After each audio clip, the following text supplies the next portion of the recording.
Thank you for listening to A Glimpse of the Kingdom. A Glimpse of the Kingdom can remain free because of generous donors like you. If you'd like to donate, feel free to do so online, or you can send payments through Facebook Messenger. Don't forget to tell your friends about it so that they can enjoy this ministry as well. Be sure to subscribe so that you don't miss any podcasts. You can listen to my daddy every single day, like in the gym, in the car, or just at home. Glimpse of the Kingdom is awesome! So we got a few more weeks. This is great. Let me go back. We're on your handout is page 2 at the top. We finished up last week on divine command theory. Now just remind you, we're discussing what's called moral ontology. Doesn't really matter if you memorize that. It's pretty cool though. All that means is, if someone says, where does morality come from? If something is good based on what? Or, philosophically, we'd say, what's the grounding? It's like saying, you turn left, then turn right. Say left compared to what? All directions have to have what? Some kind of standard, something in the middle before we turn left or right. You look at me kind of crazy. You get that logic. Same in morality. If something's right or wrong, based on what standard? And there are different answers given.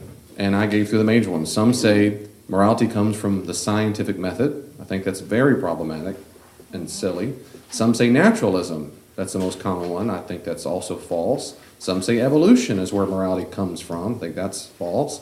I gave you all the reasons for that. Platonism, I also think that's false. And we ended up on divine command theory. I am a divine command theorist.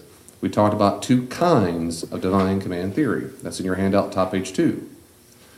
Some say moral values come from his will. That's called voluntarism. Others say it comes from his character. Everybody will always respond, yeah, David, what about old Euthyphro? I'm just repeating this. Plato had a dialogue with Euthyphro, where Euthyphro is a student talking to Socrates, is very, very old. He says, is it pious because the gods will it, or the gods will it because it's pious? So is it good because he wants it, or does he pick that moral value because it's already good? So I drew a little picture here.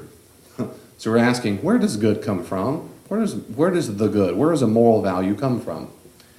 Let's assume there's a God. Well, is good already out there and God picks it? Like it's kind of out there somewhere in the universe? Well, if that's true, then it sounds like good is above and beyond God. Like I gave the analogy of like a good apple from a tree that's already existing. He gets to, ooh, that's a good one, let's pick that one. The problem with that is that's not how people understand morality. Secondly, that means good is not grounded in God, which means divine command theory would be false. And thirdly, it means that is not the typical theistic understanding of God. Throughout history, everyone believes God is the highest moral good, so there can't be a moral standard above him. So that's problematic.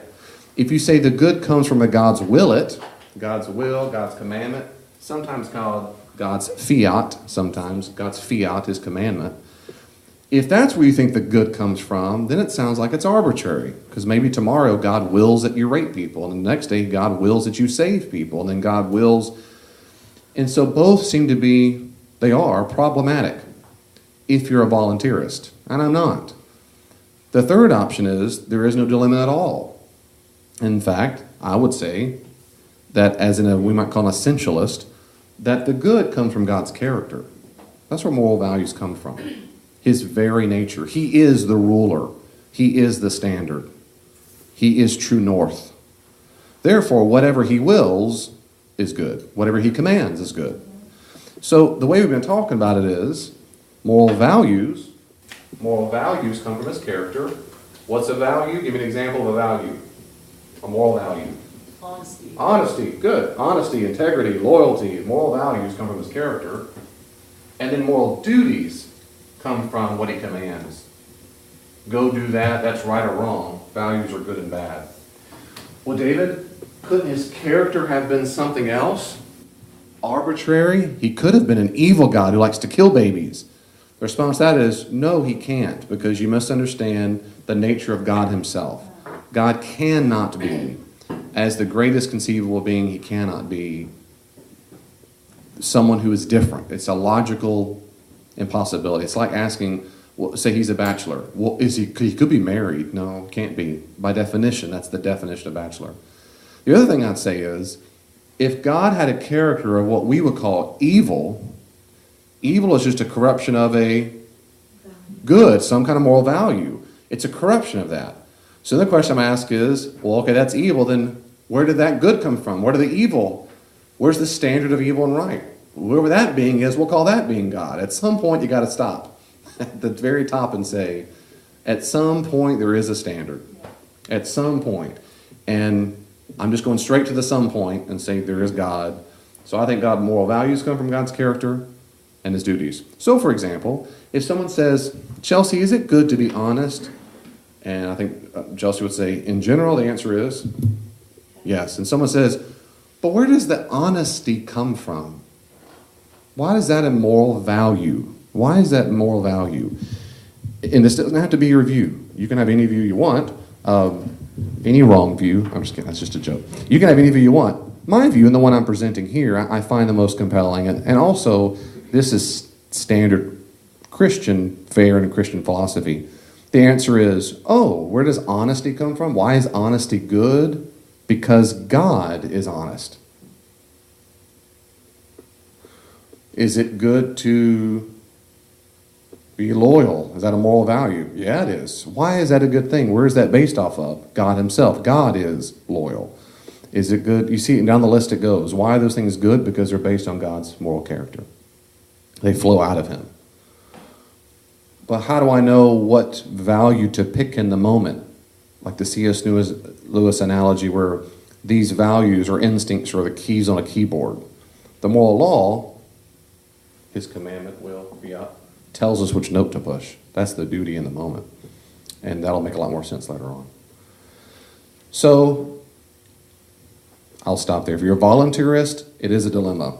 I'm not a voluntarist, I'm a essentialist. I think God's character is the source of all moral values. And his commandments are the source of moral duties.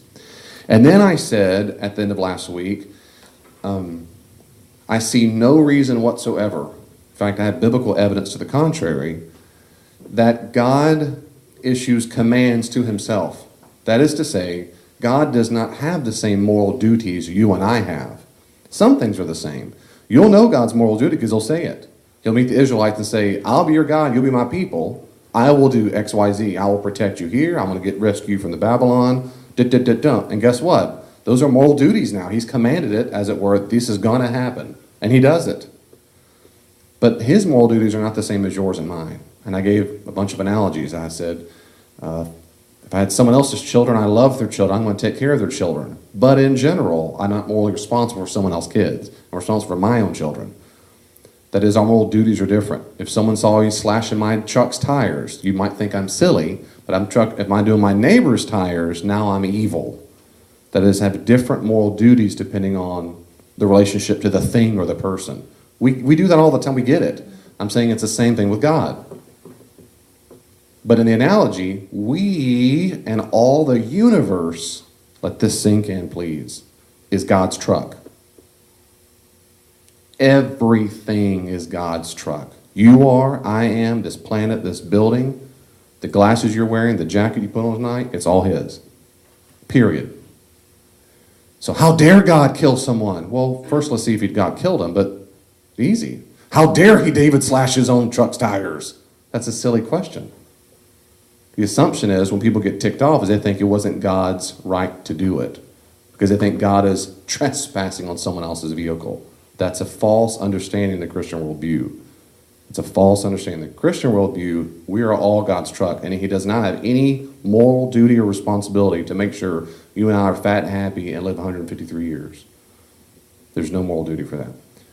We're not told to enact vengeance and things like that, but he's not told not to enact vengeance. In fact, he says, vengeance is mine, declares the Lord. That's my moral duty, not your moral duty. So stop trying to be me. Stop doing that. That's why we're not told to judge people or condemn them to hell, because you can't. That's my moral duty, not your moral duty.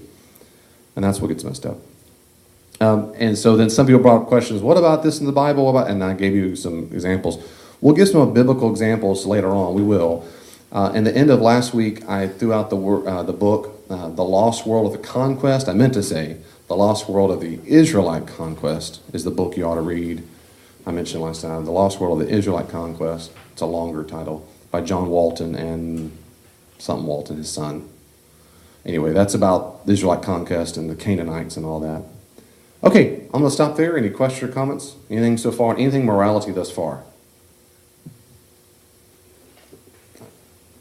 Where's the word fiat come from? Where does the word fiat come from? It is Latin. So ask your son. I will. Yeah? I will. Yeah, it is Latin. It means to command or some kind of command. Yeah, good. You'll often hear that in ethical discussions. They'll call it divine fiat. Divine fiat. It's very common, but it just means divine commandment, divine order, divine obligation, divine. Anyway, but fiat's a very kind. I didn't say it last week. Good question. Anything else? Question, comments? Good. All right. What are we at? Number 6. We're on number 7. Number 7. Let's do this. Various systems of ethics. Okay. This is what we call moral philosophy. So now we're talking about those you might say kind of like applied ethics. So we're moving from the abstract. It's still abstract, but now we're getting to a little more concrete. I didn't promise because I always just tell the truth. But I told you we're going to start very abstract, getting more and more concrete. You're welcome. We're coming down the tunnel. So stay with me. Stay with me. Descriptive ethics, that's a title for when people ask the question, how do people behave? It's descriptive. What's the weather outside? That's just descriptive. So it's descriptive. It's primarily concerned with discovering how people actually behave, think, feel in relation to morality. For example, descriptive ethics when you might take a poll on capital punishment or you take a poll on abortion. It doesn't make something moral, but you're describing the ethical landscape. That's descriptive ethics.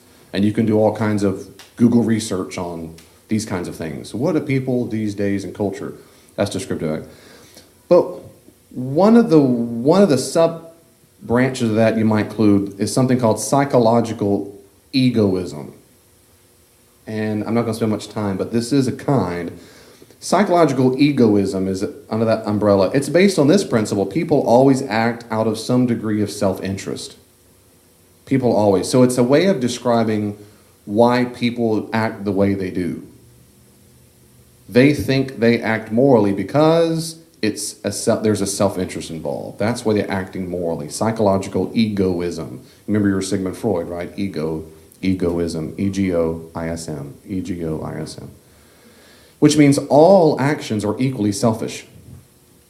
Psychological egoism has difficulty listing specific motivations, since we can and usually do have multiple reasons for doing something selfish, they would say. And they would also say it's difficult to have a purely altruistic motive.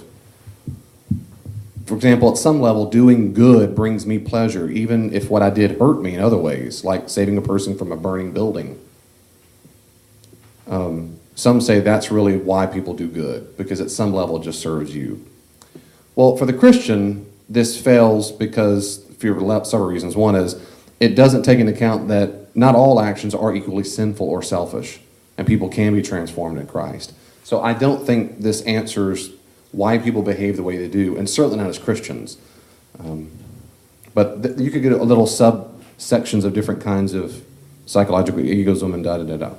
But this is pretty common, since the word psychological. I bet if Brock were here tonight, who's a licensed therapist, he would say a lot more about this. But there's a massive movement amongst therapists, for psychologists for some time, for both psychologists and therapists, to assume psychological egoism. That when a person comes and sits on their chair or the couch and asks them, let's talk about you and why they do what they do, a lot of times we and they are taught to just assume somehow this behavior serves their own interest at some level.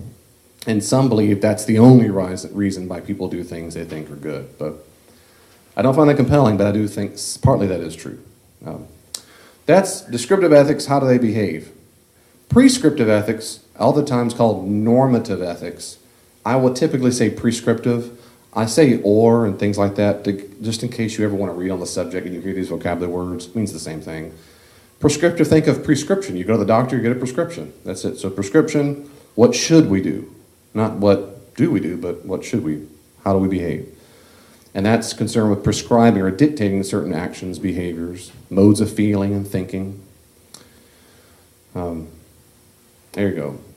And then if you had applied ethics under that category, you would say, what's the right thing to do with abortion, infanticide, animal rights, environment, homosexuality, capital punishment, nuclear war? That's what should we do in this situation? That's all prescriptive. So the short of the story on this part, and I'm about to move on, is most people, when they talk about morality, both non-Christian and Christian, most people talk about ethics in a prescriptive sense. Most people, when I ask the question, how do I describe what we should do? That's what most people, not all, but... So because of that, I'm going to spend the most amount of time on that, on prescriptive ethics. And that's what we'll get into tonight.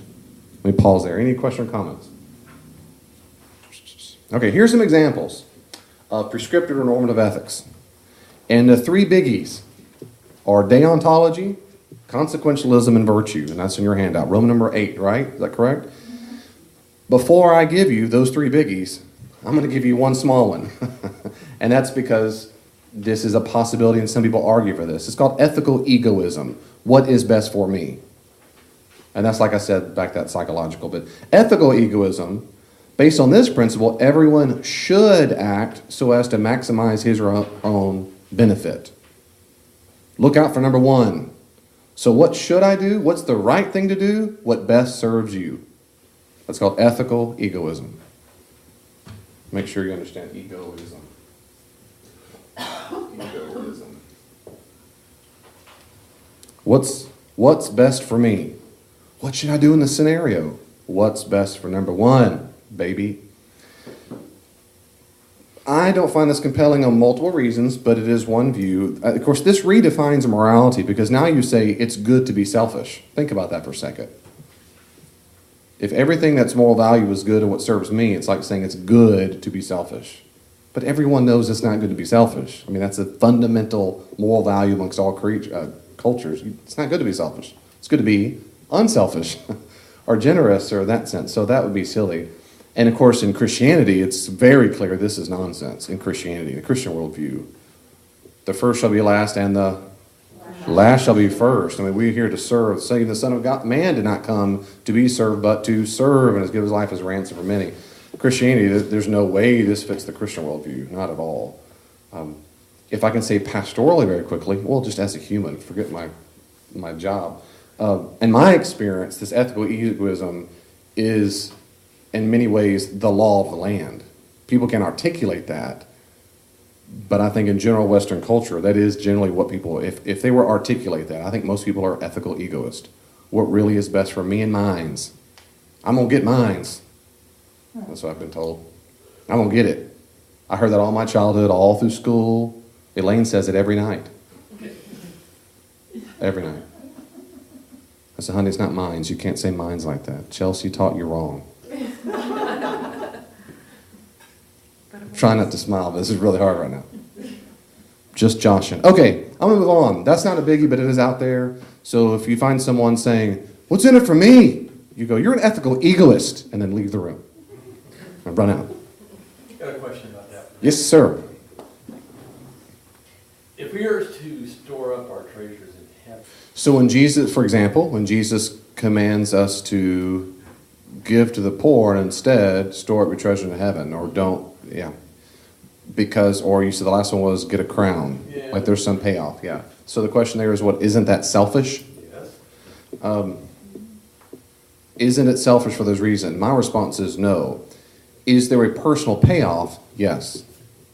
What's the difference? Selfish means I do things only for my good. And I don't think in my view, when we obey God's fiat, his commandments, it is not only for our good. It is actually, It's good for God, it's good for our neighbor, and it's good for ourselves. But if we do something to help our neighbor, it's not just for our good. It's not just for our good if we do something to help our neighbor. Correct. Right. So that wouldn't be. Is that egoism to do It something? makes me feel good to help you. Gotcha. Is it egoism if I feel good to help you? Yeah. And my understanding, no. Because, no, I don't. And as we go on a little bit later, we'll talk about that. My view is there's nothing Egoism means I do it for self-interests. Ethical egoism means I should do what I consider the right thing because it serves me well. That is, in general, that's why I do things. It is true in Christianity that there are more, and we'll talk about this when we get to some biblical examples later, there are times when Jesus will prohibit some things because there will be punishment. There are times where he encourages things because there will be reward. And there's nothing wrong with not wanting to be punished, and there's nothing wrong with wanting to be rewarded. The key lies in the motive. The key lies in the motives. That's what I would argue, but that's because I'm a virtue ethicist, and I'll go there later on. But depending on what these big three are about to talk about, they'll have different responses. These are great questions but in general, an ethical egoist says you should always do what best serves you. And I would argue in Christianity, we're not supposed to always do what best serves us. But I'm not against, I don't think the Christian worldview is against there being some self-interest. I think Christianity is very much against only being concerned with self-interest. And that's what an ethical egoist will say. I hope that God rewards me with his presence. I hope so. That's not the only reason I do it, but it is one of the reasons I do it.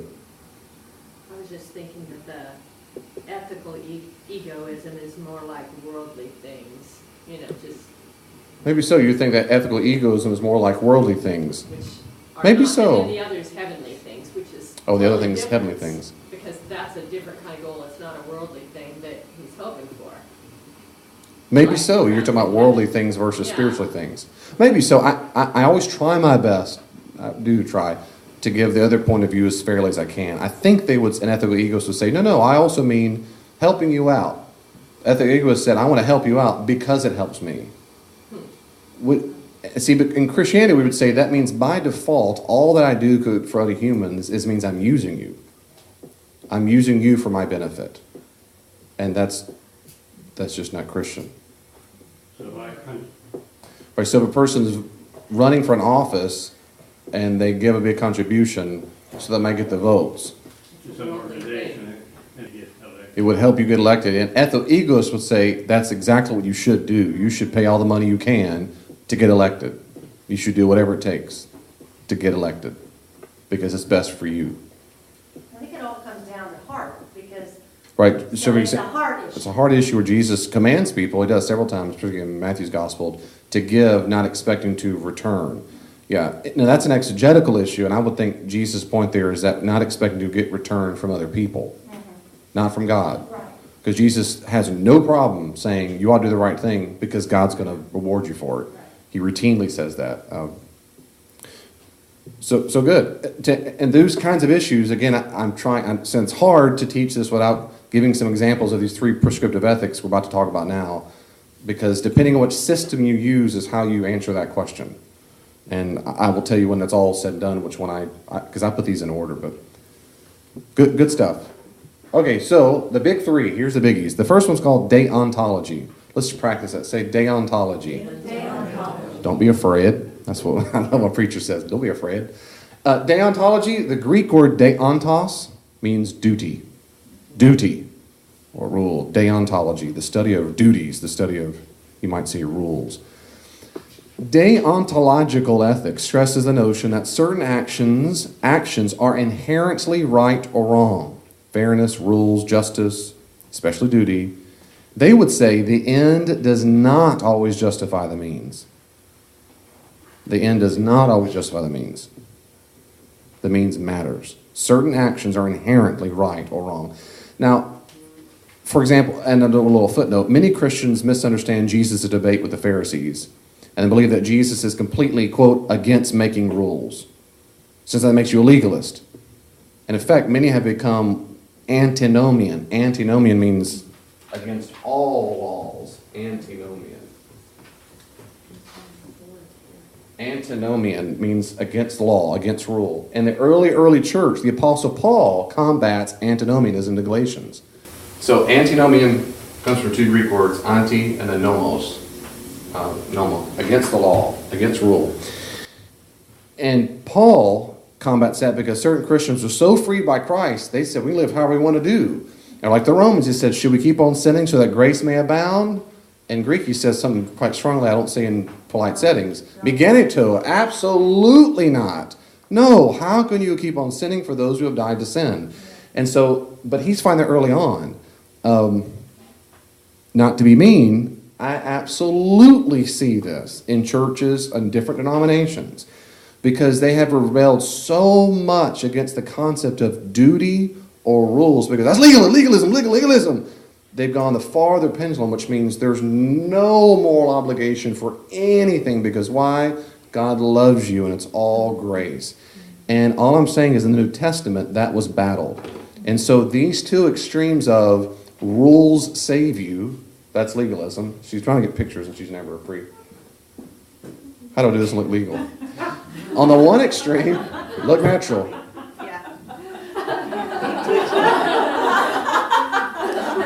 So I can do it like this. On the one hand is rule-based, which means if I perform well, God will welcome me and I'm saved. On the other hand is it doesn't matter what you do ever. And those are two extremes that I still, and that's not in the New Testament Christianity. It's just not. So we'll talk about that later on. So some people hear deontological ethics and immediately go, oh, that's the bad one because it's based on rules and duty. Well, hold on a second. Anyway, we'll go about that. God gave certain rules to be followed as supported by Jesus. He did give certain rules to follow. For example, Matthew chapter 9, like what you do with your body and who you marry. There's all kinds of rules. Do not, I know you've heard don't murder, but I say don't hate your brother, don't call him these words and so forth. So rules are in the New Testament. I'm going to come back later and give you some specific examples. I've debated how to do this, but I'm going to give you a big overpicture, and then maybe next week or the week after we'll go back to biblical examples. Moreover, listen here, rules and limits can provide healthy boundaries to our goals, even if it's a good goal. For example, people say euthanasia. Euthanasia, we'll call it active, when you deliberately kill a person because they're in a bad state of somehow. Some say that is a good, but the divine prerogative says you can't hurry up and kill their death. That's so the argument goes. So the duty or rule is let them live, preserve their life. So it can have healthy limits. So as creatures, we're called to do good, all the good we can, but this means all the good we morally can within certain limits. People who are deontologists believe in something called negative responsibility. Negative responsibility. And negative responsibility in deontology means that we are, listen here, that they're morally responsible not just for what we do, but for what we allow to happen. Deontologists claim we have a very limited negative responsibility. They focus on what we do rather than what we allow. For example, the good that could have happened had we went to war. We are morally responsible for that. The suffering we could have alleviated how we helped that person die. They say morally responsible for that. So a little bit negative responsibility. So they would say if you have a moral duty to do it and you don't, you're culpable. You've done something wrong. And it's called negative responsibility. That only really works in deontology. Because you have the moral duty, you should have done it. You should follow it no matter what. There are two major issues involved with deontology, at least. But here are the first two major issues if you're a deontologist. So now before I say that, just remind yourself. We'll look at some examples here. Give me a moral duty. Let's say Jesus says to what? Give me a moral duty that Jesus says. Love your neighbor yourself. That's, Jesus said that. That's okay. Matthew 7. 12. Good. Where my Bible reader is at. Okay, so Jesus said that, and a lot of people did, and so did Buddha, and all in negative form. Okay, love your neighbor as yourself. That's a moral duty. We're supposed to do that. But the New Testament is full of moral duties. It's full of them. I just read one on the sermon on Sunday. Paul tells Timothy that the rich should what? Take care of the poor. They should be generous givers. On and on. There's tons of duties in the New Testament and the Old Testament. And we'll look at some specific issues after I cover all three big systems. I'm going to do that as a reminder as I get there later on. But the first major issue is which rules Which rules do you choose to base your morality on? That's the first major issue of deontology. So if you're a non-Christian, or if you are a Christian, the question is, which rules do you choose? And that's why I have that here in your handout there, letter C1. Several answers have been given to this question. Which rules do I choose? Which rules are deontology? For example, if you've ever heard of a guy named Immanuel Kant was a philosopher. He proposed things called a categorical imperative. Categorical imperatives are commands that are not dependent on any condition or situation in order to be right. And he only had two. Never act except in such a way that you can also will that your maximum should become a universal law. So let me say it in a different way. Act in such a way that anyone in your situation would act the same. So the first, he said, a categorical imperative is act in such a way that anybody in your shoes in the same situation around the world will do the same thing. If you know of the thing that fits that category, you should do it. That's the rule you should follow. Say it one more time. So if you're saying, what rule should I follow if you're a deontologist? Should I follow the rule that, if anybody were in your shoes, they would do the same thing. The second thing he said is, always treat other persons as ends in themselves and never as a means. See, he said, people are not expendable objects. So one person should not be sacrificed for the good of the majority, because people are just an end. They're never a means to an end. So if you could save that one person, if you could kill one person to save 1,000,000, he said, don't do it. That's a categorical imperative. That's one option. I don't find that compelling, but that's one option. That's a possible. I like the universal law bit, but that's it. But okay, that's one option. I'm just giving you broad. This is super broad, but you can go read Immanuel Kant's imperative. Go do a Google search for categorical imperatives and read your heart out. In Christianity, what Christians and Jews have said is that no, you pick various biblical rules. You pick various biblical rules. So some Christians, and I've heard this through years, is they say, they would say the Ten Commandments, or we would say the Decalogue. Go to Exodus chapter 20. I did a whole 2-part sermon series on that. Some say, those are the rules you follow no matter what. Some say, no, the love commandment, Mark 12:29-31, right? Love God with thy heart, soul, strength, and mind, and love your neighbor as yourself. They say that's the rule you should follow. Or the golden rule of Matthew 7:12, or Luke 6:31, and so forth. So one way to do it is to find these abstract categorical imperatives. Another way is to find one ethical system. So if you're a Muslim, you pick the Quran's ethical statements. If you're a Jew, you pick the Torah and then their Talmud. If you're a Christian, you pick some biblical texts and they say, those are my rules. And if we just follow those rules, we're all good. So the first question is, which rules do you pick? And if you're going to be a deontologist, you got to say, here are the rules I pick, and here's why. Here are the rules I pick and why. The second major issue with deontology is the applicability of the rules. That is to say, how do you apply the rules you've chosen? How do you apply them? And this, quite frankly, changed my life. It really did. Certain things do, and this really helped the way I think about moral values and duties. This next section, because now I see it all the time, and I'll tell you, I apply this all the time in my life to all kinds of areas. So how do you apply it? The first is you got to pick your rules. Which ones do you choose? Second is, how do you apply the rules? Let me use C.S. Lewis's analogy. If these rules are keys on a keyboard like a piano, how do I know which one to push? How do I know which one to push? How do I apply them at this moment? So the first question you ask is applicability. One is, what is the meaning of the rule? You have to figure out what the meaning is. You've got to figure that out. So for example, let's say Spencer says, my rule is love your neighbor as yourself. That's my top rule no matter what. Then the question is, what does it mean to love your neighbor as yourself? You've got to understand what the meaning is. If it says the top rule I'm going to follow is honor your father and mother, well then you got to figure out what it does mean. So you can't just say I follow the rule. You got to explain what it means. In my sermon, I did my best to explain in historical context what those moral commandments mean. But you got to figure it out. The second thing is you apply it. In ethicists, we talk about, in deontology, the weight of rules. So if you're a deontologist, this is what part that kind of really changed my life here. You talk about the weight of rules, like something is heavy. So the answer to the question, how do you apply it? They say, that depends on the weight of the rule. You asked a question 2-3 weeks ago, is it a sliding scale? And I said, yes, we'll come back. Now we're in that moment. It's kind of like a sliding scale of weight. That is to say, once the meaning is determined, is it applied all the same way? Is it good to be honest? The answer is, in general, the answer is, is it, deontologist says, yes, it is. Honesty is inherently good, which means it's inherently right to always be honest, or most of the time honest, or sometimes honest. It depends on what weight you put to that moral value. And so there are three basic weights to any kind of moral duty or rule. And one is called absolute. That means you do not break it. The moral duty is hell will freeze over, they will kill you and chop you in pieces, and your kids, you won't break it.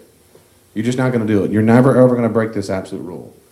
Like in Roman Catholicism, abortion is an absolute rule. So is wearing contraceptives. If you're a Jew, there are three absolute rules you do not break. They'll kill you, but it's fine, but you'll die before you do these three things. You know what they are? In Judaism. Anybody, just guess. Murder, idolatry, and incest. Those three are the biggies. So those are absolute rules. I mean, never, ever, ever in a million years won't happen.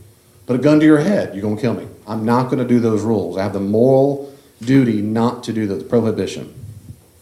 The second is what's called prima facie. A prima facie, just of course, you know your Latin, maybe not. It means at face value. Prima facie means at face value, or at first view, basically, at first view is literally what it means. You're up to.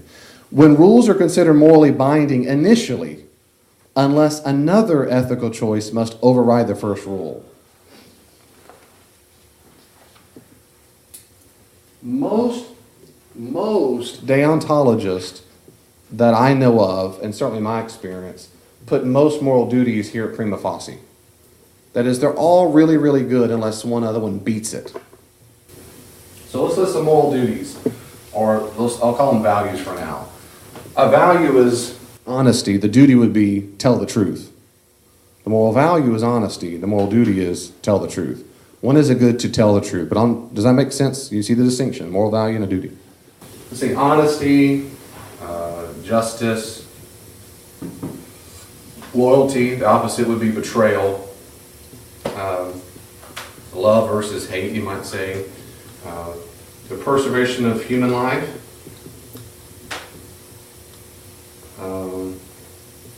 Bravery versus being a coward. I mean, you go on the list of all kinds of things that are moral values. So in any given moment, actually, I'm going to give you some case study in a second. So I can list a whole bunch of moral values and put these in the duties. Good to be honest, to make sure we're not unjust, be loyal versus betraying a person, love the person versus hate, preserve human life versus taking it, killing or murdering, be brave versus being a coward, down the list. Yes, sir? Sometimes, isn't it? Sometimes is it better to lie to a person to prevent them from feeling anguish? A lie that would, example. Well, the answer is, that's a great question. The answer is that depends on how you weight these rules. So let's put kindness up there. Kindness is preserving someone's emotional state, not being mean. I mean, that's not a true. Something really serious. Okay, I'm going to give you some examples, serious, because this is the real world stuff. It's a good question. So these are all kinds, we can make a list, and if we had the time and wanted to, we make a big fat list of typical things that are basically universal. I mean, imagine a culture in the world where they pride themselves on being cowards. They pride themselves on betraying you. That's silly.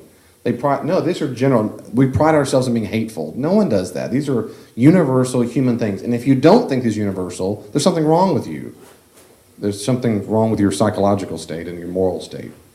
So when do you know? If you're a deontologist, you figure out the meaning. You got to figure out the weight. The answer is, well, how do you know which one to pick on the other one? This is what they're usually going to say. You pick the one when your reasons can be defended publicly. It's a last resort. We should seek the action that least violates the principle being overridden, and usually involves feeling somewhat guilty for breaking the first rule and might involve apologizing. So that's it. And I'm going to come back and give you some examples. I'm going to come back to this in a second. The third, so that's 1, 2. The third thing is what we might call the rule of thumb. That just means, yeah, in general, it's good to do that. Yeah, in general. It's good to do that. Okay. This is where I used to get my students all the time and have them squirm in their seats, kind of, but you won't squirm. But they never thought about this. They never go tell their other teachers. I would say, okay, if you, I'm just by show of hands, it's post-bomb blew off, an EMP in the air, we lost electronics, and everything's gone, and then we're looking for medicine for your family. And what do y'all have around? CVS, Walgreens, both of them? See, Walgreens is down the street, and it's the last minute, people are rushing the shelves. Would you steal to get the medicine to come back and help save your family? Let's say your family needs the medicine. Would you steal? Would you steal? So let's say respecting property, because everyone knows in general that's good to respect property. So raise your hand. Would you steal to get the medicine to save your family?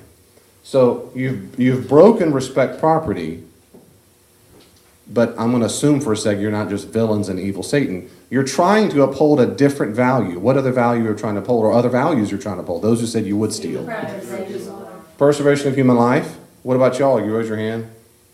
That one. Is there anything else that you would do? Are there any other value that you're trying to uphold? Love. Okay. Kindness. Loyalty, all of it. Okay, so you're trying to. So Grace. you're saying I'll get rid of this one to keep loyal love, loyalty, personal human life. So what you've done, whether you realize or not, is you instantaneously categorized the weight of these rules. And you chose lying, so you broke honesty, and you broke respecting other people's property, because it wasn't yours to take. And to some degree, it's like kind of being honest, but I'll just keep one of them just for fun. So you broke this one to preserve the other ones. A deontologist would say, you have a prima facie duty to make sure you respect property. It probably would not say rule of thumb. That depends on you. You decide what the weight of the rule is. But let's say for a second, I think Vanna, you raised your hand, right? No, who raised your hand? Yes, I would. Susan did. Susan's the thief. Okay, Susan. It would be very scary. It would be very scary. So let's say we're being distant, removed from it, but okay. So you say, I would do that because the deontologist would say, you only do that when you can defend the reasons publicly. As a last resort, we should seek an action that at least violates the principle being overridden. Mm-hmm. And then fourth, it usually involves feeling somewhat guilty for breaking it. Yeah. Huge. Yeah. Sure. So that'd be a deontologist. But what you're doing is you're choosing a moral value or a duty to do it, and you've categorized it. And okay, great. Okay, so those of you who did not raise their hand, who did not say, I will not steal to save my family's life with that medicine, who didn't raise their hand? Only some of y'all raised your hand. Everyone else is lying? What? I don't know what I would do in that situation. So would you steal? And you didn't raise your hand. The answer is you wouldn't I steal. don't know what I would do. It would be I my don't last know. resort. Would I let the person in line in front of me cut and steal, and then I would steal after them? I don't know. I Okay. don't know how dire the situation would be. Because I don't. Your family's going to die without this medication. No, I don't. You know. other way. Yeah. There's no other way. If they don't get the medicine, But you have to have a plan to steal it. You just can't. I I mean, mean, you have to be. Yeah. I mean, I just don't. I don't think I could premeditate it. Just be like. I mean, I think at that point it would be throwing elbows everywhere, and I don't. yeah, you would. And in your mind, you'd make up instantaneously yes or no. It's borrowed. Deontologists would say, based on the weight of the rules in your psyche, you would decide instinctively what you would do. Some of y'all say instinctively, I'd go steal that junk. Others say, I don't know, I'd wrestle with it for a long time. Who would say I wouldn't wrestle with it? I would not steal it. Just tell yourself you're borrowing it. Well, I was going to say, I think Tell people yourself. want to do it, we're basically saying, I'd put an eye on you I there. gotta say something. Everyone Yes, can hold take on, it. Susan. What? If I were doing that, Mm-hmm. it would be because I was valuing someone else's lives above mine. Okay. That's how much I would have to care about that person, I think, in So- that way. Because it'd be like, whatever has to happen to me, I want them okay. Gotcha. So the preservation of human life. Good. Okay. So who in here would not? Yes. I think if you put a twist on this, just to make it a little interesting, if you were to if one of your family members was going to die and you had to get this medicine, but it was medication somebody else needed for their family member to I'm not die. there yet. Okay, all right. So, let me ask you a question. Would you still take it? What? Don't take this the wrong way, but is it necessarily bad that your family dies? I mean, if they're saved, they're gonna go to heaven, so they're thumbs up. So is it necessarily bad that they do die because you wanted to uphold the, I did not steal? But, so your question is it necessarily bad if your family dies? Because let's say they're Christians, God's going to welcome them back. The answer is you can answer it two ways. If you're a consequentialist, we're not there yet, but you know where we're headed. Consequentialists would say that's exactly why you don't need to steal, because it's a better consequence for them to go to heaven, you might say, than it is for you to steal. The consequence, it speeds up the process, they might argue. A deontologist might argue what you just said and say, no. Respecting someone's property is not prima facie, it's absolute, which means I will not break it, even if people die. And I can defend that publicly because I know my family's Christian or go. So it depends on the weight of the rule. But most people don't put it at the top of the list, but you can if you want. You can say, no, my family's just going to die. I will not steal something. Oh, I know where I stand. So don't be in danger. But the point is, philosophically, you can make the argument. That's a deontologist would do that. That's why, remember, that's what we're talking about. Don't forget the big picture here. The first issue is which rules. Two is how do we apply it? And these are the difficulties of being a deontologist, because then they start debating which rules, depending on the scale, absolute, prima facie, or rule of thumb. And that's the debate, if you're a deontologist. So you would steal. Okay, anybody here would not steal that your family's just going to die? Okay, so all of you are going to steal. If it's a child, for sure. If it was someone old Okay, like well, me, then okay, not. those of you who raise your hand pretty quickly and steal, okay, let's say, well, do I have to plan it? Do I know them? Do I forget? Just in the moment, you know your family's going to die, it's between them. Okay, now the second thing is, okay, so those you would steal. How many of you would hurt the person who's blocking the medicine to get the medicine to get to your family? I think my morals are messed up, David. I'm gonna be faster than her. That's what I'm scared. I'm wiry. Jesse's like, I'm the one blocking the medicine. You're not going to get Not Okay, how many of you would hurt the person? Cassie would. Yeah, I know he would. Your family's going to die if they don't get the medicine. They will die. It's certainty. It depends if someone is one person's hogging it all, well, yeah, it's a free-for-all. But if it's like, I don't know, if it's just like one vial of something and someone's like, no, this is mine, well, no, it's not worth that, no. So your family's going to die. I'm sure we can find it at Walgreens or CVS. Your family's going to die. Or Dillon's. We're gonna go somewhere else.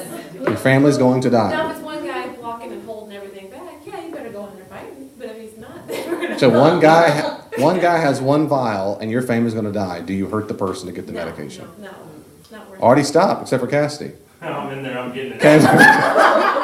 Everybody else is sending you in, so they don't feel guilty. Zombie apocalypse. Jesse's got a little club in her hand. All right.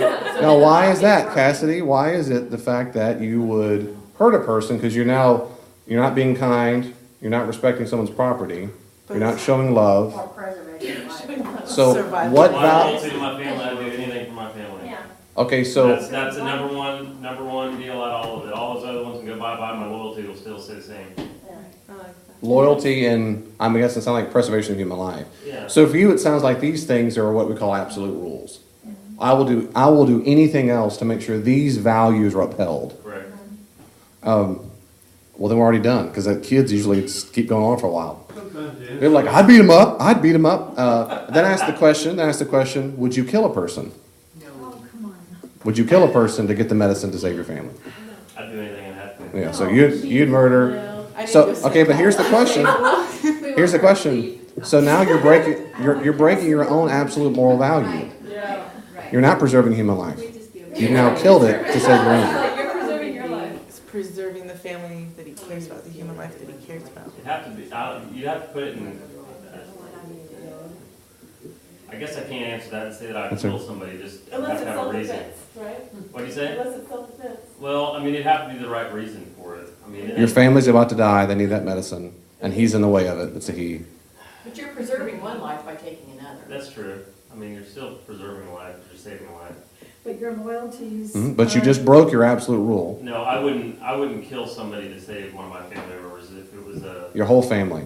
They're all going to die. Yeah, that would. Okay. This whole family, The whole family's going to die unless this guy. So you would kill this guy to save your whole family. The whole family, absolutely. That's what. We're responsible for our families. We're not responsible for everybody else. Survival of the In that fittest, is what I case. would So say. don't come to church. Don't come to That's church. right. 'Cause So you then, know- so then what if the vial is broken? Well, say okay. All I'm doing. Okay, let me give you a scenario. Doors are shut, and someone comes in and they knock on the door, and there's a gun at the door, and they say, "We're going to kill every single person in this room, unless you send out one person." Are you visiting?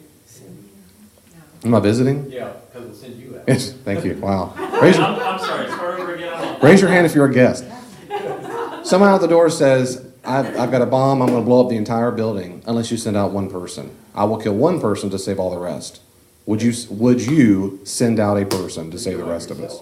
Would you send out a person to save the group? I would hope to volunteer. No, you would hope to be brave enough to. Yeah, they wouldn't kill you. They use you as a hostage. They wouldn't kill you. They're going to kill you. No, they won't. They So who would offer themselves? I hope. I hope. Okay, so let's say, for example, let's assume you hope. Why would you? My kids were in that book. Let's do that. Why would you do that? Why would you offer yourself to save the people? Why would you do that? Well, to save everybody else. Yeah. Okay, what moral values are you trying to uphold? Preservation of humanity. Love, yeah. Other people's life, but not your own. Bravery, Yeah. too, kindness. Yeah, bravery, Kindness, being love, kind, mercy, loving. grace. bravery. I already know where I'm going, Yeah. so it doesn't matter. And they If don't someone know shoots me. what about the others. Maybe us three could take it That's down. So we've been on for a while, and so then the issue is, you could give a scenario, and these are real world scenarios we can talk about when it comes to, there's all kinds of things, war and things in daily life, and this goes through every decision we make, whether you cut someone off in traffic, whether you sit in someone's favorite chair or pew, we are always, every day, all the time, having a bunch of moral values and duties in our moral consciousness. And we are every second choosing which rule floats to the top, the one we choose. Which note do we push? We all do it all the time. And what most people argue about, in my experience, is not if it's a moral value. They're really debating the weight of the rule. And every meeting I have ever been to, ever, churches, not churches, does not matter. The most heated discussions to the lighthearted whatever, every time they're disagreeing, no one has ever, besides when I've been their consultant, said, what are the values you're trying to uphold? They all agree certain things are good, and go to the whiteboard and say, what are you trying to, integrity of the system, top sales, whatever it might be. Well, you put on the board and go, now raise your hand if you think these are dumb reasons. No one raises their hands. Because everyone agrees these are morally good things for that company or the organization or the church. What they disagree upon are the weight of the rules. Which one beats the other ones? And when you get clarity on that, and you start, wait a second, we think about it. Now that I see it on black and white, I do think that's more important than that one. But that's how it is in life all the time. I Yes. think we really have to be grounded in Christ. What it is, and then it's too late. We gotta be able to be like Jesus. Or it's too late. Too late. Family member. So what she said is we need to be so grounded in Jesus that when there is a moral dilemma, as we call this a moral dilemma, we choose the right one based on what Jesus would do, and we don't wait 30 minutes before he's the standard. I concur with that, but you've just brought up two different ethical systems. One is called virtue ethics, that is, and I'll talk about this a lot later on, not tonight, but in virtue ethics, ethicists argue that we should do the right thing is the right thing when it shapes our character. A Christian virtue ethicist would say when it shapes our character to be like Christ. You can be a Christian deontologist and say, go be like Jesus in that we're obeying what he commanded. That's a deontological approach. So we can know what Jesus commanded and go do it no matter what. But he might command a little different than we expect. So Jesus might have more insight to the situation. And that's an argument against Christian deontological ethics. So that would be an argument against it. I don't know, in a way. But that's fine. I'm just saying that is an argument against it. The technical words. Oh, let me say it this way. That's an argument against following the rules of Jesus. It is. What you just said. Because you'd say that is the rules based on what we have in the New Testament. If you're saying sometimes Jesus can tell us more now, that's revelatory. Well, let's go back, and we'll go to virtue. If you'll hold that, we'll come, I don't want to cause more confusion, because I have to use vocabulary we haven't talked about yet. So stick with me. Yes. Your examples Yes, my examples. show or made us believe that we knew what was going to happen in the future. If we did this, this is going to happen. We don't know what's going to happen in the future. So if we make a decision based on the sliding scale, we're basing it on what may happen, not what will happen. Because if we get the medicine, yes, it may save the family, but it may be the wrong medicine. Or if we try to beat the guy up, he may kick our rears. And so we have lost, our family has lost, the lead of it, or whoever was, fighting the guy to get the medicine. Or if you send somebody out before they throw the bomb in, how do you know that they won't say, hey, send somebody else out, we didn't like this person, we're going to, throw a bomb in. So you're making us make a decision on something that we do not know, as in the future. So my scenarios assume that we know the future, but in reality we don't. I agree, but We don't know in reality what the future is. What's that? We don't? We do not know what the reality is. We don't know the reality is in the future. Correct, which is why I didn't give you reality. I deliberately gave you a scenario. We do this all the time in moral philosophy. We do the what ifs, and that's to demonstrate an argument or demonstrate a scenario. So in the scenario, you do know, and I'm trying to push that on purpose so that it lets go of the ignorance factor. It's called the veil of ignorance. So we don't know what's going on. That's different. In reality, if you did not know what's going to happen, then you have consequentialist ethics that come to bear a lot more, and then you have deontological, and that's a greater argument. At this point, I'm trying to deliberately get you to focus on moral values and duties in the moment, so you do know the outcome. If we knew the outcome in the future, we would make a lot of decisions differently than what we've already made. If we knew the outcome in the future, it would make a lot of difference, absolutely, and that's not the purpose of the scenarios. The purpose of scenarios is to highlight that whenever we make a decision, a moral decision, we are appealing to a particular moral value or duty. We are appealing to it. So whether we know the outcome or not, we're still appealing to it. Like when Cassie says, preservation of human life is top notch, that's it. I want to save my family no matter what. No matter what means ignorant of the future, or I do know the future. I will do whatever it takes. Whatever gets in the way, I'm going to preserve my family. I'll kill, pillage, steal. What other things would you do? You want me to tell you? Everything. No, don't tell. There are kids nearby. That's right. So a deontologist, all I'm trying to do now is make the point that we have moral values and duties intrinsically to which we all appeal daily all the time. A deontologist, and again, I'm just telling you the view. You don't have to be a deontologist. I'll tell you now, I am in second order. That's the second thing I go to, but it's not my first, but it can be your first if you want. A deontologist would argue that you need to have your rules weighted and have them and stick with them. So if you're going to preservation of human life is typically considered an absolute, almost always, in most ethical deontological systems. So they'll say, pick it out. The rest of them, they just put them out in order. And that's the whole point, is they would say, you got a list of it, some are heavier than others. That is by their impact or their value, you might say. So at the top would be the heaviest, the lightest at the bottom. And then different deontologists have different sets of systems. And it's a good little exercise sometimes you want, really just for fun, Chelsea, is list out all the moral values you can think of and put them in order of things you think are the most important. It's hard to do in general, but deontologists will do that. And some don't. Some say, well, there's 2, 3, 4 I can put in this category. All the rest fit here, and then some are kind of rule of thumb. But people ask, what's the right thing to do? You hear a person go, well, it depends. Depends on what?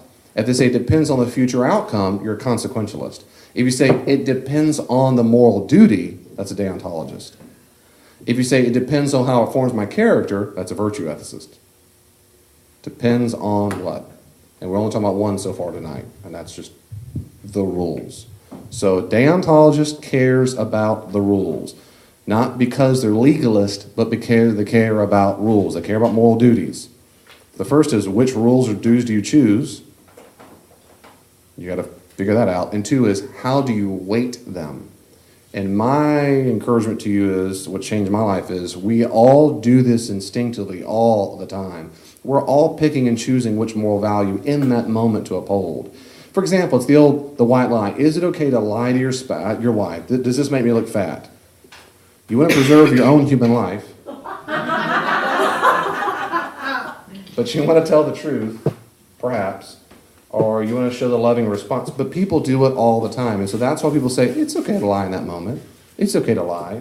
What they've done immediately is put honesty beneath something else. And most people, it's not preservation of human life, it's what? Kindness. And so they think, in that moment, I want to preserve your emotions. I want to be as kind as I interpret that to be kind. And so I will lie to make sure I uphold that. In that moment, you had a heavier weight to being kind. Your understanding of kindness. Yeah, self-preservation maybe so. Some people do that. They would say, no, I don't want to sleep on the couch. I don't want to get in trouble. I don't want to get in a fight. That's ethical egoism. That is, I want to choose in this moment, I'm going to lie to you because it helps me sleep on the bed and sleep comfortably. So Yes? if someone does not look good If someone does not look good, in the dress, or that's right. So, and I repeat all this so that they can hear it on the camera, because you can't without in the microphone. So if you do tell someone, you look great in that dress, and you go out and everyone goes, that looks awful. And they come back to you and say, why did you do that? So you cause more harm by trying to be kind. Yeah, and you like consequentialist ethics. You go there all the time. That would be a consequentialist ethic. That's exactly right. It is a consequential ethic. They would say that, which means you do not do that, because the consequence would be greater emotional harm by knowing everyone laughing at the dress than you saying you should not wear that dress. It might hurt your feelings now, but I'm trying to preserve you later on. well, no, that was just an example of not knowing the future. Of not knowing the future. Someone could, you could say, yeah, you look great now. You think you much as. Except I'm just going to tell you the truth. Except the scenario you just gave, you did know the future. Yes, but if you. And when you do know the future, that's a consequentialist ethic. When you don't, if you said, I have no idea how tonight's going to know. I don't know if anybody else in the world's going to like her dress. Should I tell her the truth or not? That's deontological. The issue is, what's the value I should place? What should I tell her now based in this moment? A consequentialist would argue, which again, I have to keep getting ahead of myself. Consequentialist would say that depends on the consequence of me lying to her. The consequence would be it preserves her emotions, and then blah, blah, blah. What if, and I'm going to come later on, one of the great deficiency of consequentialist ethics is we do not know the future.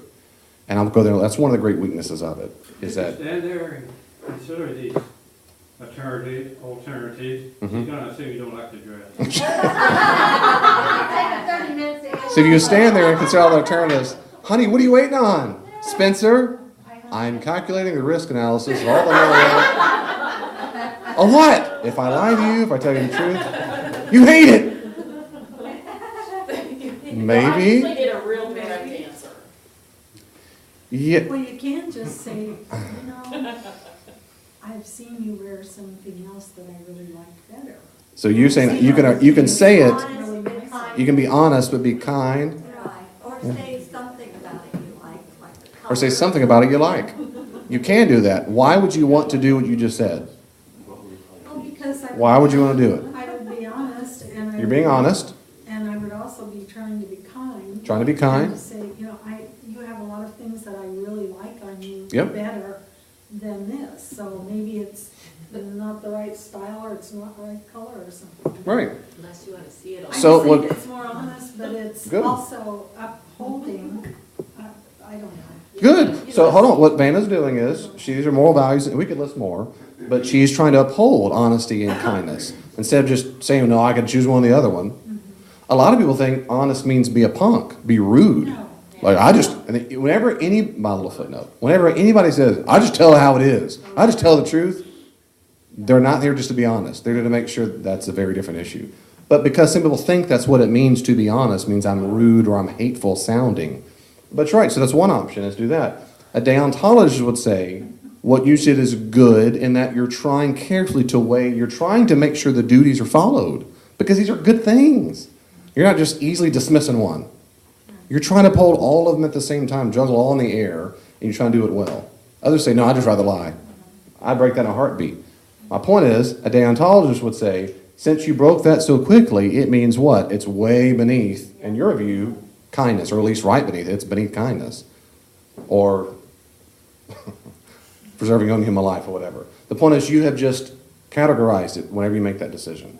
You want to say something, Susan? I think. I was just going to say, if someone's going to say they like it, they're going to have to see it all the time. So you better be ready. They say you like it. I've seen it all the time. It's like, I love your food. It becomes their favorite for years and years and years. But I always hated it. Why didn't you tell me? I didn't want to hurt your feelings. So you lied for all these years. You lied for all this. Flops for a chick and a dude, because you can rearrange this for her. I mean, if she came and asked me, you know, if I asked her, hey, what do you think of this outfit? She says, she's going to be honest with me. There's no reason for her to lie. So she's going to say, well, it looks like crap, or I don't like it. And I'm like, okay, I'll go change. If I say it to her, it's different. So it flops, you know? I mean, it's completely different for a woman. She's asking you, how does this look? Because she's excited about wearing it. She wants it to be emphasized. She doesn't want my real answer. You know what I mean? It's just a different flop. So you're saying it's different for the chick and the dude. It flops because she doesn't really want your answer. She wants to be praised by their dress. Well, she wants a real answer that you really like it. That's what she really wants. But anyway, I hear what you're saying. But in that response, outside of just a purely sexist kind of understanding of how the moral duties, you might say there are different, and in your relationship, you might say there are different moral duties. And so a deontologist would say that depends on the person that you're talking to, what weight you put onto it. I would put it that way if it was a little more professional. I don't care. No, that sounded a lot better. Good. I'm not rephrasing it because y'all can't do it. I'm just helping you say what a deontologist would say. That's right. That's right. So the different moral duties depending on that person's situation. And so that's right. Because in general, most guys, in general, it's not an act of kindness to lie to us if a shirt doesn't fit or something. Correct. They would much rather, or whatever. I give an analogy all the time with if you're with your friend. No, let's say a person you didn't know. You did not know, and you ate lunch with them, and they have salad, big old piece of leaf stuck in their teeth. Would you tell them or not? Yeah. See, I just gave her the... Raise your hand if you would. Listen, you don't know them. They're a stranger. Would you tell them they're a stranger? Why would you tell them? Why would you? I'd kill them. Just for fun. I'd kill them and eat their salad. Why would you tell a stranger that there's leaves in their teeth? Well, it's to preserve their dignity, really, because other people are going to be looking at them and going, oh, how gross. And okay. I just so you're being honest. It helps them to preserve their dignity. Yeah, maybe dignity. I put dignity up here, maybe, or kindness, a sense of self-respect. They walk in the bathroom at 5 o'clock and they think, oh my goodness, has this been here all day? And I talked to this important person in this. Real quickly, how many of you would tell a friend there's a leaf in their teeth? Oh, sure. Right. How mad would you be if your friend didn't tell you? You'd be mad, wouldn't you? Now, why would you be mad? But I'd feel bad. Because you thought it was your friend's moral duty to tell you. Just like if you thought it was their duty. I thought you were my friend. Why in the world didn't you tell me that? You should have saved me from the embarrassment of blah, blah, blah. You should have respected me and been kind and honest and whatever. And it's a loving thing to do. See what happens in life. Sorry, am I picking on this? You're going to touch on some toes right now? That's something that you probably wouldn't do. Wouldn't do? Just be like, he wouldn't. you know? Well, the best thing is, I usually don't tell my guy friends on purpose. That's all. That brings me pleasure. It makes me happy. Like, don't tell him that big old pepper. Why didn't you tell me? Because that was funny. Why else would I tell you? You're there for my humor. That's right, Cassidy. I'm putting it there. I'm putting it right. We think there's a moral duty to do that as well, and that's what I'm saying when we have these. Just I was going somewhere with that, but anyway, the point is, in life we have these kind of scenarios all the time, but we all assume there's a moral duty there that we're trying to follow, and that's what a deontologist is trying to get us to think about: is which rules we pick, and then what do they mean, and what are their weights. Any questions or comments about that at all? Move on. this, So you let say, me okay. just repeat real quickly that instead of repeating what you said, the scenarios I gave is an exercise, an attempt to help people see they are in fact appealing to various moral values and duties. Yes. We do it instinctively. That's the point of the scenario. It's not to demonstrate we will always know to do the right thing because we know the consequence. It's just to try to point out, because most people, in my experience, do not think about this ever. They just make decisions all the time and don't realize why they chose that or the other. But the scenario had a consequence. It did have a So consequence. You're basing the response on a consequence. We're basing it based on the consequence. Kind of, but not really. Not really, because it's based on the moral value. It's based on the moral value, or the duty means putting that value into practice. Which key do you push on the keyboard? A deontologist says, for example, honest. Let's say, for example, I said, I think the weight of honesty is absolute or prima facie. It's really high. I'm an honest person. That's what because that rule is that important. And then when someone says, let's assume for a second someone had medicine and you're going to kill your family. Do you lie? No, I don't lie. It had to be extreme case where you lie. Then they say, is there any other moral value ever that would make you trump that line? And most people say, oh, okay, maybe preserving human life. I might lie. I might. But that's a close second. I put it right on top second. Would you hurt the person? Absolutely not. Why is that? Because it won't do it, or killing. So that's based on what they think is so valuable. And that's a deontologist will say that's based on your rules. For example, if you really, really value the Ten Commandments, the Decalogue, if that's your chief value, all your decision, make sure you obey those rules. If it's the love commandment, you'll pick those rules and say, that's it. A consequentialist doesn't look at the rules, they look at the outcome. So the weight of rules don't matter that much. What matters is the consequence, what's going to happen in the future. And that's a different issue. So the scenario is just to help us be aware that we all have moral values and duties. I hope that helps. Any questions or comments about that? So it'd be interesting, just for your own fun's sake, maybe do it with your spouse or a friend or something and say, list out your moral values and duties. How would you rank them? And don't think of the scenario is just to help you think we have them, but just blindly.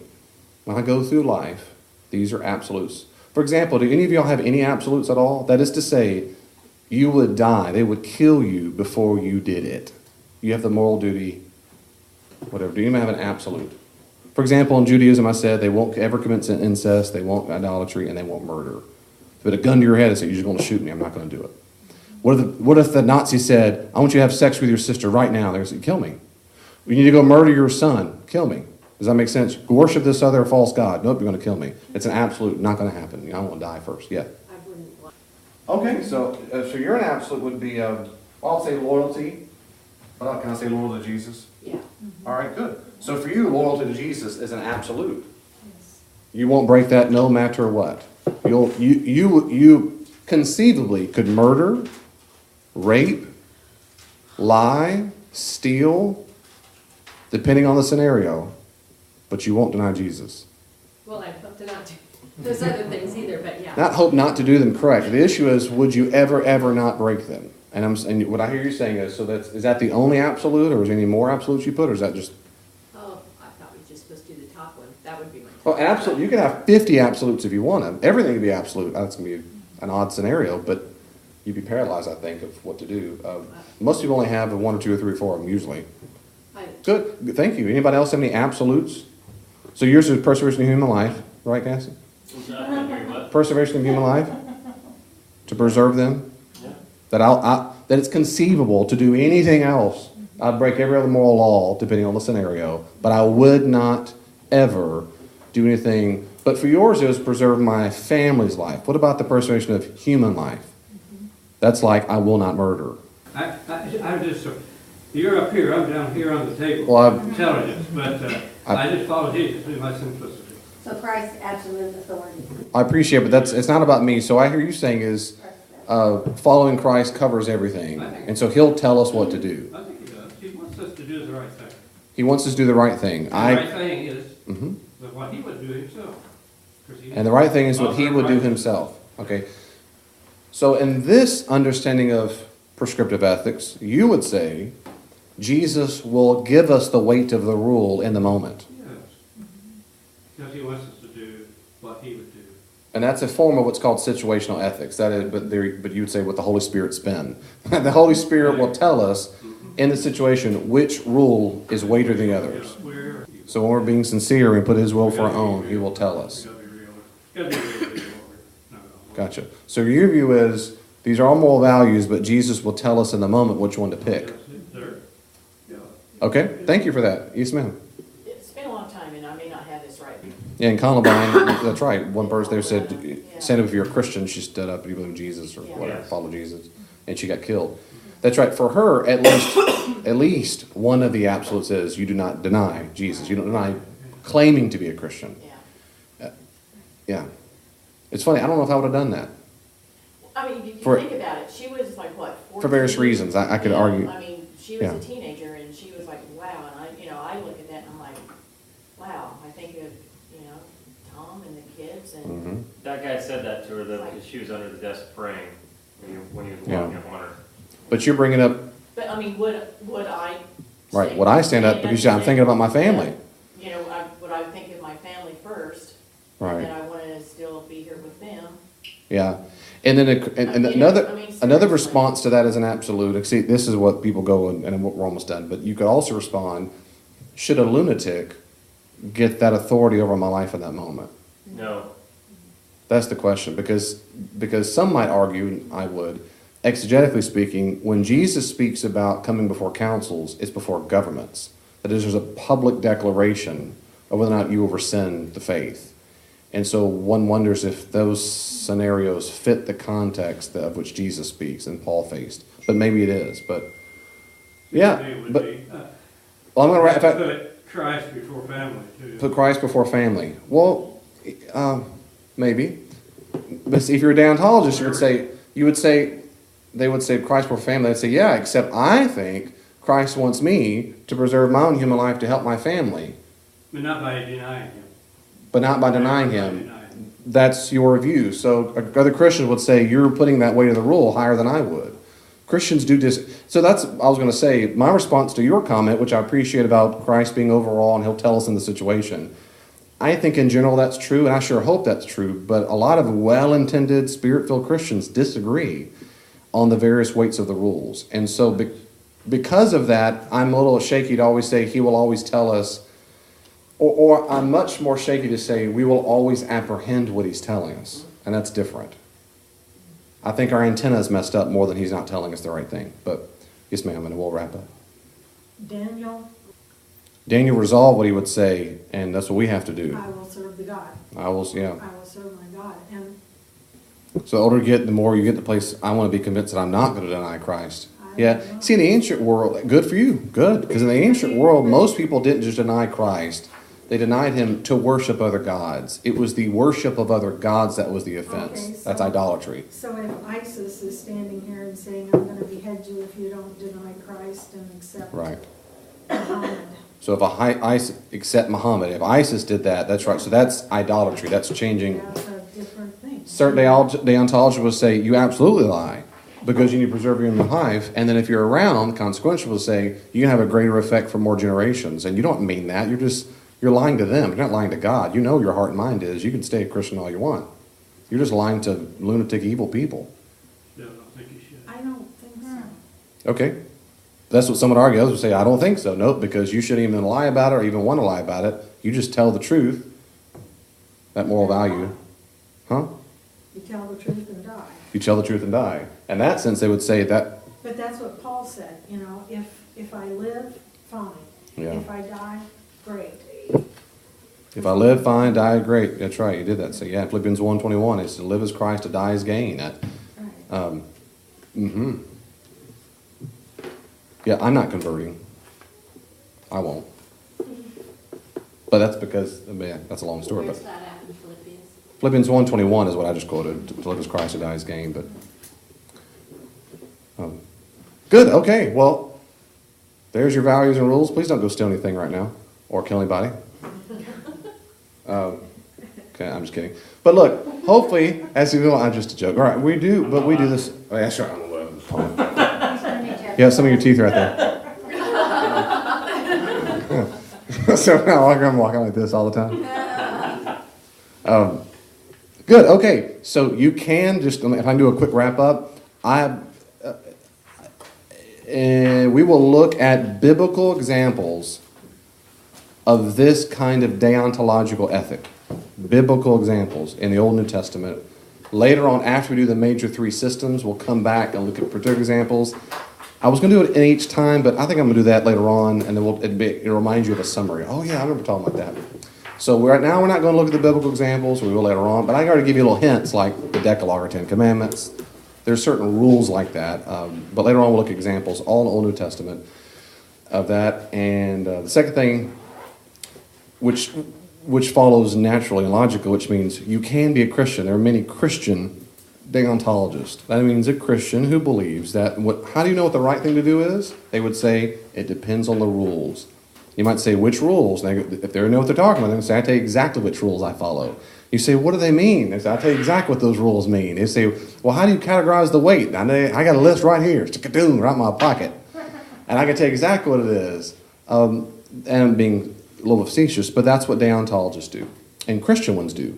And they make arguments for all these things. And they'll say, well, how do you choose that one over that one? They'll say, because this value is more important than the other one. And why? Because Jesus said it here. He didn't say that one. And it's based on that. I was going to say, I've noticed you haven't yet. You hadn't talked about what feels right in your gut. That's right. Ever get to that? Me? Yes, I would. Under virtue ethics. Yeah, you might say that's right. Rule-based deontology is not legalism, but it's also not following your gut. It's based on that moral rule that you follow based on the weight of the rule. So are these men, and are men who think of this inspired by God? Sometimes I think they just sit around and have too much free. If they're out working in the field and digging up potatoes, they wouldn't have time to think of all this stuff. Would be just as well off. Do you mean do moral philosophers? Do they sit around, or do you mean scholars and all that, scholars? Not well. There are actually women who think about these things too. Well, women. Yeah. So men and women think about this, and they do have a lot of time on their hand. They're paid to do it. They write all kinds of literature. It's as old as ancient literature itself, all the way back to Aristotle, Plato. They've been asked these exact same questions. Are they inspired by God? Are they inspired by God? Brother, that's a good... Is that just men's wisdom? Paul says it to the Corinthians, but he has a specific issue when he says it's foolish to men. It's the gospel, not... I'm not trying to be disrespectful. No. Just think about these things. Absolutely. So I can't answer the question whether or not they are inspired. But what I can say, of course you can be a Christian and be a deontologist because the Bible's full of rules. It's full of it. And later on, like I say, I want to come back and show you tons of them, like the Ten Commandments. If you think that is the ultimate value, those are rules, those are duties that we're supposed, some would say, we're supposed to follow them. And they're all embodied in Christ in the new covenant. All the law is embodied in Christ, and He is the law. And that's that's an interpretation that Jesus embodies all that. All I'm saying is, it's the Bible. They would say it's in the Bible, and I'm inspired because I care about these duties.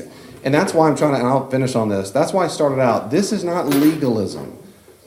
If a person thinks following the rules saves you, you're a legalist.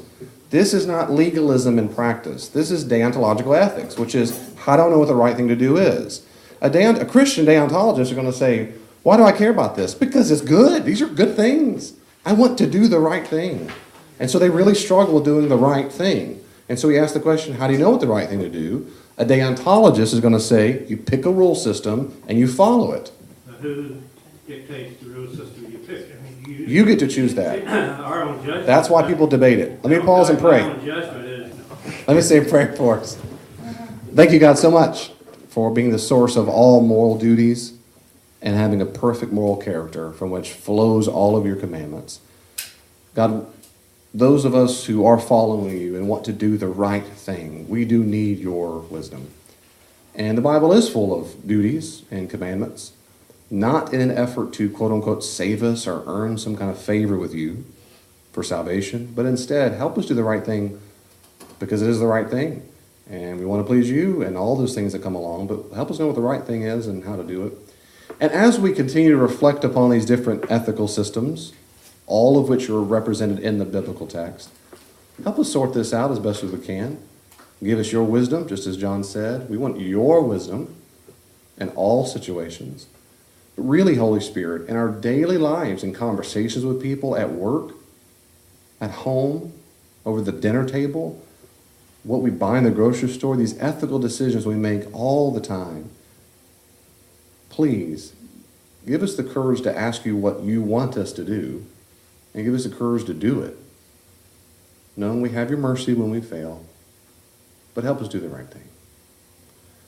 And God, we love you. Thank you for loving us. Thank you for allowing us the privilege of loving our neighbor as ourselves. In the name of Jesus, we pray. Amen. Amen.